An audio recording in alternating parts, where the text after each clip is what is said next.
Assalamualaikum warahmatullahi wabarakatuh. Bismillahirrahmanirrahim. Alhamdulillahirabbil alamin. Allahumma shalli wa sallim wa barik ala sayyidina Muhammadin wa ala alihi wa sahbihi ajmain. Insyaallah teman-teman, alhamdulillah kita akan meneruskan lagi pembelajaran kita tentang kitab Al-Arba'in fi Nahwi wa Sharfi Lughat. Kalau kemarin kita sudah membahas tentang macam-macam kalimat huruf. Dari huruf itu ada dua, ada mabani, ada ma'ani. Habis itu ada macam-macam kalimat huruf yang 16, dari huruf jar, huruf athof sampai huruf jawab.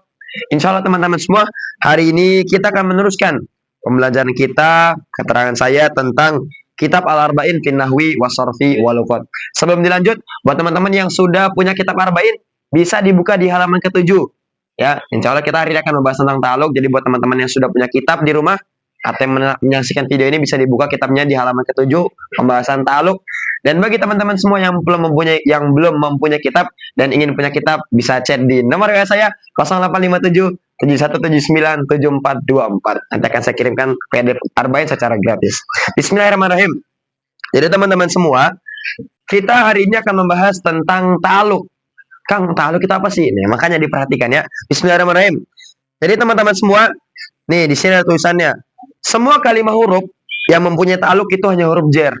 Jadi dari sekian banyak kalimat huruf yang kita temui, kan kita kemarin sudah belajar bahwasanya macam-macam kalimat huruf itu kurang lebih ada 16. Dari 16 itu teman-teman, yang punya ta'alluq itu cuma satu, yaitu huruf jar. Selain huruf jar tidak punya ta'alluq. Jadi huruf jar itu ta'alluq itu khusus untuk huruf jar saja. Ya. Ta'alluq, apa ta'alluq? Ta'alluq adalah hubungan. Jadi ta'alluq itu adalah hubungan. Nih. Ta'alluq adalah hubungan. Hubungan siapa? Hubungan antara dzaraf dan jar majrur.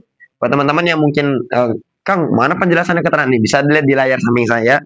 Jadi ta'alluq itu adalah hubungan antara dzaraf dan jar majrur.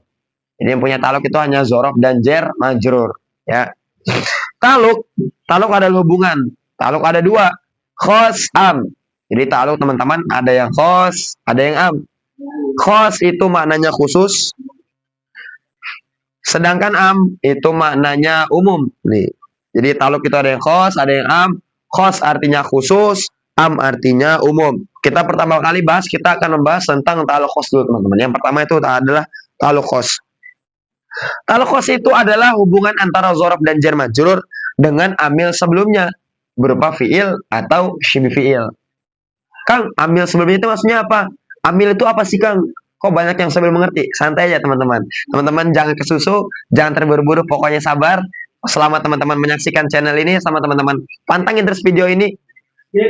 Insya Allah nanti akan saya bahas tentang amil dan tentang fiil, fiil di pertemuan yang akan datang. Kalau fiil kan sudah kita bahas kemarin. Kan? Fiil ada 3. Sebutkan madi, mudhari, amr. Bisa kita jawab 3, bisa juga kita jawab 2. Kalau jawab 3 jawabannya madi, mudhari, amr. Tapi kalau jawab 2 jawabannya fiil ada 2. Sebutkan mabni, mu'rab. Apa mabni? Tidak bisa berubah. Apa mu'rab? Bisa berubah. Baru fiil mabni ada 3. Sebutkan madi, mudhari, amr. Sedangkan fiil mu'rab hanya fiil mudhari. Ya. Jadi teman-teman semua, ta'alluq itu ada ta'alluq khos terutama ya. Adalah hubungan dzaraf atau jar majrur dengan amil sebelumnya berupa fiil atau syibh fiil. Seperti contoh di sini ada contoh lafaz jalastu alal kursi ini. Contoh lafaz jalastu alal kursi. Jalastu saya duduk alal kursi di atas kursi. Coba kita tarkib bareng-bareng teman sambil pelatihan metode arba'in. Misal ada lafaz jalastu. Jalastu kalimat fiil madi. Kang, kok tahu itu fiil madi? Karena sudah terbiasa. Mungkin buat teman-teman yang sudah terbiasa mendengar, sudah terbiasa ditanyain, mungkin sudah bisa. Tapi kan buat yang belum terbiasa bingung. Gimana jawabnya Kang? Gimana jawabnya? Santai aja. Kalau kita sekarang kan mungkin masih belum terbiasa teman-teman semua. Nanti insya Allah kalau sudah ke depannya sudah terbiasa, sudah sering ditarkib, sudah sering ditanya, insya Allah nanti bisa jawabnya. Ya. Jadi jalastu ini kalimat fi'il madi. Berhubung jalastu ini kalimat fi'il madi, maka mendeteksinya nih menggunakan metode fi'il yang mabni. Teman-teman bisa dicek di halaman pertama. Itu kan ada metode fi'il yang mabni nih.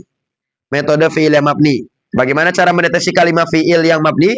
Yaitu dengan cara melihat lafadznya, lalu kita tunjuk kalimat apa, sebab apa, mabni atau mu'rab, sebab apa, mabninya apa, sebab apa, sigot apa, bina apa, madinya bagaimana, kiasnya bagaimana, I'lalnya bagaimana? Maknanya apa?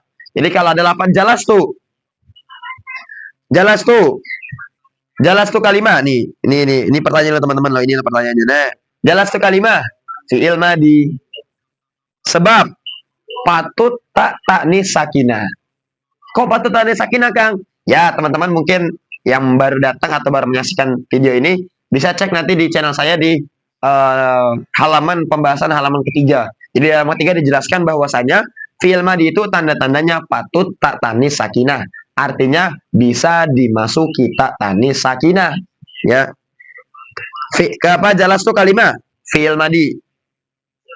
Sebab patut tak tanis sakinah. Mabni atau murab? Mabni.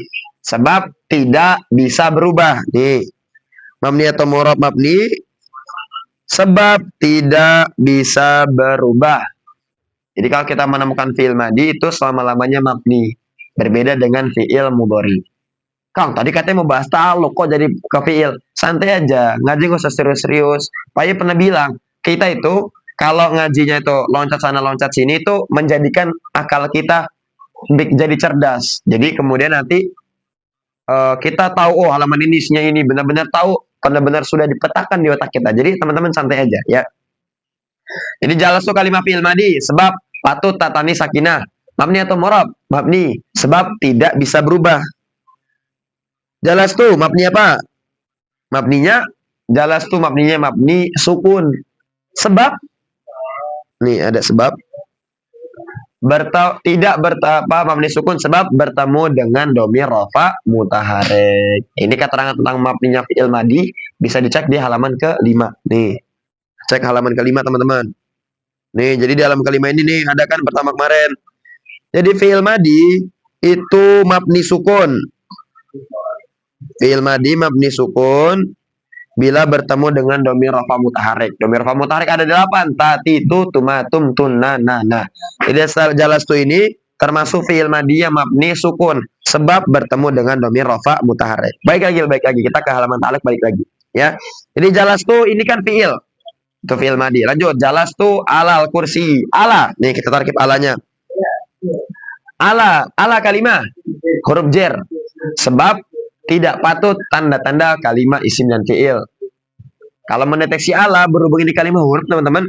Jadi mendeteksinya menggunakan metode kalimat huruf. Bagaimana caranya? Yaitu dengan cara melihat lafadznya, lalu kita tunjuk kalimat apa, sebab apa, mabni atau murab, sebab apa, mabninya apa, ta'aluk pada lafadz apa, faidahnya apa, maknanya apa. Ala kalimat huruf jer. Sebab tidak patut tanda-tanda kalimat isim dan fi'il. Mabni atau mu'rab, mabni sebab tidak bisa berubah. Pokoknya kalau kita menemukan ada kalimat huruf itu pasti selama-lamanya mabni. Sebab tidak bisa berubah. Ala mabni apa? Ala mabni sukun.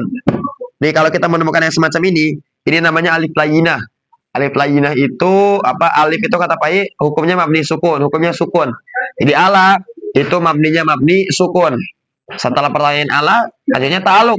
Ala ta'aluk pada lafaz. Nih, ala ta'aluknya pada lafaz jalas tu. Namanya ta'aluk khos. Ya. Jadi maksudnya ta'aluk itu hubungan, jalas tu alal kursi, jalas tu saya duduk alal kursi di atas kursi. Semisal kita buang lafaz jalas tunya, cuman ada lafaz alal kursi di atas kursi.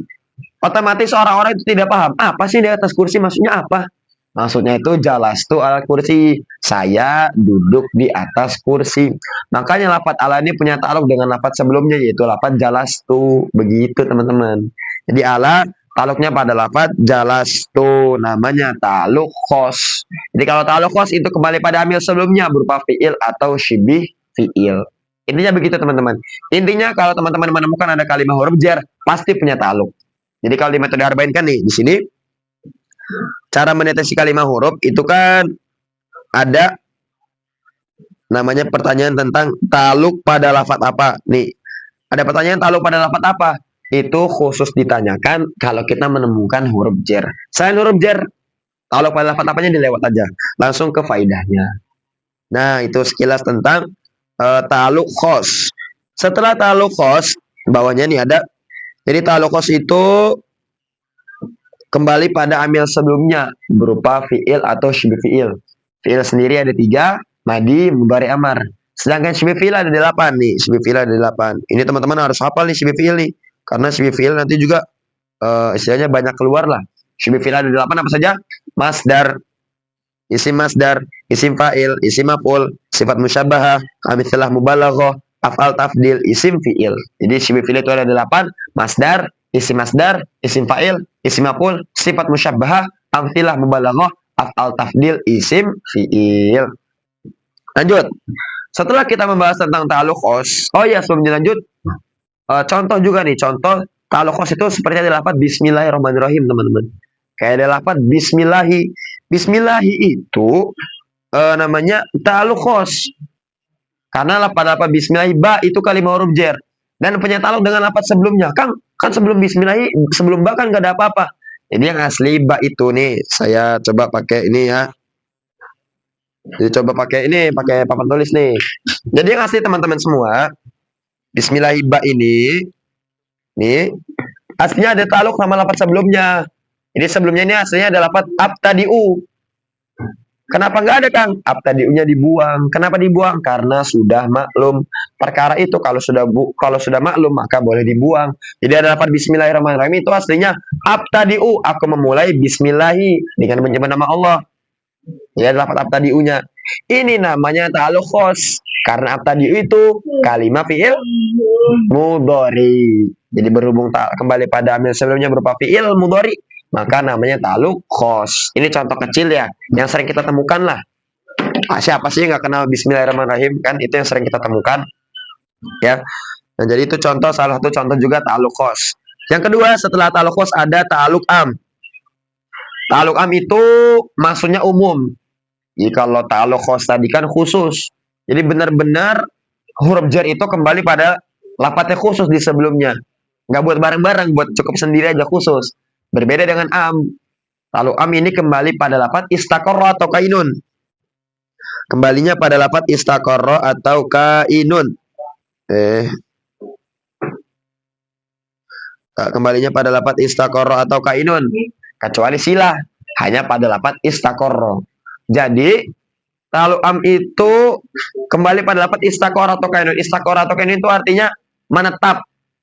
Artinya menetap atau tetap lah artinya gitu. Kecuali lafaz silak hanya ta'alluq pada lafaz istaqarra. Kalau am teman-teman yaitu apabila ada dzaraf atau jar majrur ditarkib menjadi 4. Kang, keterangannya di mana nih? Di sini keterangannya. Nih tulisannya nih. Kalau am itu apabila ada dzaraf atau jar majrur ditarkib menjadi 4. 4 itu apa saja, Kang? 4 itu adalah nih, 4 ini. Yaitu khobar, hal, naat, silah. Jadi kalau ada huruf jar, dzaraf atau jar majrur ditarkib menjadi khobar, hal, naat ataupun silah, itu namanya kalau ditarkib jadi 4 itu maka dinamakan ta'alluq am. Ya. Artinya umum. Misal ada yang khobar. Yang khobar contohnya Zaidun fiddari, Zaidun indaka. Zaidun fiddari, Zaid. Zaidun Zaid fiddari di dalam rumah nih. Zaidun Zaid fiddari di dalam rumah. Ada apa Zaidun? Coba kita tarkib dari Zaidunnya. Zaidun kalimah isim sebab tanwin dan musnad ilaih. Mu'rab atau mabni? Mu'rab sebab bisa berubah. Zaidun bagaimana berubahnya? Zaidun, Zaidan, Zaidin. I'rabnya rafa sebab mubtada isim zahir lahu khobar. Setelah lafaz itu ada lafaz fi. Kita juga tarkib juga fi-nya. Fi kalimah huruf jar sebab tidak patut tanda-tanda kalimat isim dan fiil. Mabni atau mu'rab? Mabni sebab tidak bisa berubah. Fi mabni apa? Mabni sukun. Fi ta'alluq pada lafaz istaqarra atau kainun. Kenapa Kang ta'alluq pada istaqarra atau kainun? Karena fi di sini ditarkib menjadi khobar. Khobar itu isim apa? Khobar itu yang disandarkan pada mubtada. Jadi setiap kita ada mubtada itu pasti ada khobarnya, ya. Jadi Zaidun itu khobar itu maksudnya kabar, teman-teman, kabar. Zaidun, fiddari Zaidun di dalam rumah. Gimana sih kabar Zaid? Oh, Zaid di dalam rumah gitu maksudnya. Jadi Zaidun fiddari, fi-nya berhubung ditarkib menjadi khobar, maka ta'alluq pada lafaz istaqarra atau kainun. Aslinya Zaidun istaqarra fiddari. Zaidun Zaid istaqarra menetap Fiddari di dalam rumah. Ini ada lafaz ad-dari. Ini sekali belajar mentarkib ya teman-teman. Ad-dari. Ad-dari kalimah. Isim. Sebab huruf jer. Yang pertama ada huruf jernya. Al. Yang kedua ada alnya. Ini aduh kegedean. Huruf jer. Al nih ada alnya. Dan jer. Jernya berupa kasroh. Jadi ad-dari kalimah isim sebab huruf jer, al, dan jer. Murab atau apa nih? Murab. Sebab bisa berubah. Bagaimana berubahnya? Ad-daru, ad-daro, ad-dari. I'rabnya jer, sebab kemasukan huruf jer.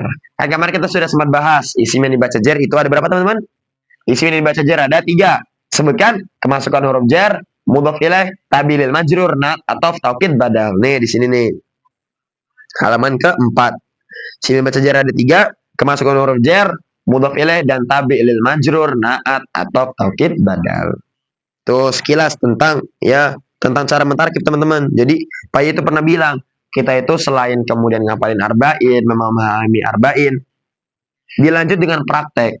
Karena kita itu kalau belajar ilmu bertahun-tahun kemudian tidak praktek sama saja, namanya sia-sia. Jadi harus dipraktekkan. Makanya kan Rasulullah pernah dawuh, khairukum man ta'allamal Qur'an wa 'allamahu. Khairukum sebaik di antara kamu man ta'allamal Qur'an, barang siapa yang belajar Quran, belajar ilmu agamanya Allah, wa 'allamahu, dan mengajarkannya, mengamalkannya, mempraktekannya. Jadi jangan cuman sekedar kita belajar saja, tapi harus diamalkan, dipraktekkan, diajarkan ke orang banyak. Supaya apa? Supaya ilmu kita manfaat barokah, amin rabbal alamin. Ya, nah itu contohnya khobar. Jadi ada lafaz Zaidun fiddari, Zaidun indaka. Nih yang pertama itu kalau pada lafaz istaqarra atau kainun.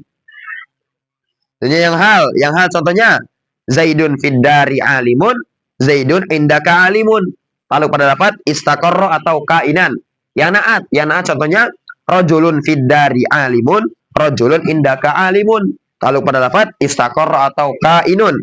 Yang terakhir yang sila contohnya alladzi fiddari alimun, alladzi indaka alimun. Lalu pada lafaz istaqarra. Jadi kalau khobar tadi kan nih, khobar itu maksudnya kabarnya. Khobar hal itu ya keadaan. Zaidun Zaid fiddari di dalam rumah alimun, orang yang alim. Jadi gimana keadaannya Zaid? Oh, Zaid itu orang yang alim ya. Itu maksudnya hal itu. Jadi khobar hal itu maksudnya keadaannya ya. Jadi alimun, oh Zaid di dalam rumah, Zaidun Zaid fiddari di dalam rumah alimun, orang yang alim. Maksudnya keadaannya. Yang ketiga naat. Ya naat itu maksudnya itu kalau nggak salah itu sifat. Bukan kalau nggak salah, benar. Naat itu artinya sifat. Jadi mensifati. Ada lafaz rajulun fiddari, rajulun laki-laki, fiddari dalam rumah, alimun, orang yang alim. Jadi sama. Ya kurang lebih mirip-mirip lah sama hal tadi. Yang terakhir sila. Yang sila contohnya alladzi fiddari alimun. Sila itu adalah jumlah atau syibi jumlah yang jatuh setelah isim mausul. Buat teman-teman yang penasaran, nanti kita bahas di pembahasan tentang isim mausul. Ya. Mungkin sekian yang bisa saya sampaikan, kurang lebihnya mohon maaf. Sebelum ditutup nih, buat teman-teman yang masih bingung atau masih penasaran atau Kang kok saya nggak paham tentang ta'aluk, ya kalau ta'aluk memang begini. Memang kalau kita baru mendengar sekali, 2 kali, 3 kali, ya mungkin masih belum paham. Jangan kan kalian yang sekali, 2 kali, 3 kali. Saya juga memahami ta'aluk ini lama, sampai sekarang lah. Kadang-kadang kalau nemu di kitab padahal punya ta'aluknya pada lafaz apa, kadang-kadang saya bingung. Makanya kata Pak Yi, kalau kita itu kalau menjadi orang alim, caranya harus banyak pengalaman, harus sering-sering diulang, harus sering-sering dipelajari, banyakin waktu untuk belajar, menghabiskan waktu untuk menuntut ilmu. Karena laki-laki, seorang santri, seorang penuntut ilmu yang benar-benar penuntut ilmu itu, yang bisa kemudian dia belajar ilmu terus-menerus, cintanya dengan ilmu totalitas, benar-benar mahabbah ke ilmu, mahabbah ke ulama, mahabbah ke para santri. Ya, jadi teman-teman buat yang belum bisa, buat yang belum paham, santai aja. Nggak usah bingung, nggak usah susah, nggak usah pikir gimana, santai aja. Semuanya nanti akan indah pada waktunya ya. Berakit-rakit dahulu, berenang-renang ke tepian, bersakit-sakit dahulu, bersenang-senang kemudian ya. Jadi santai aja, nikmati proses, gak usah banyak protes. Kurang lebihnya dari saya mohon maaf. Semoga sedikit manfaat barokah. Subhanakallahumma bihamdika asyhadu an la ilaha illa anta astaghfiruka wa atubu ilaik. Insyaallah kita bertemu di pertemuan yang akan datang. Assalamualaikum warahmatullahi wabarakatuh.